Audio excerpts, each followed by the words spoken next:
ejemplo, como hace tiempo están pidiendo algunos señores aquí, no es alimento, pero lo que sí sirve, como es ¿cómo se llama? Una clase de, ¿qué es el copal? O, eso no es alimento, pero sí sirve para nosotros y eso es lo que tanto querían algunos señores y como yo, pues algunos me falta unas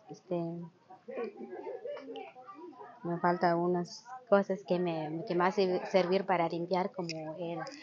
asadón, como el piocho.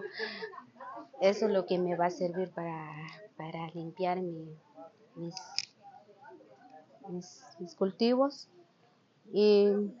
algunos alimentos lo que nos falta, pero a veces no sale aquí con nosotros, como ejemplo la cebolla, grande y el repollo, el,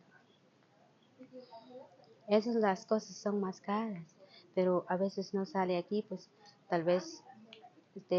podemos ver lo que vamos a hacer para que algún día salga, por eso nosotros queremos que siga el proyecto.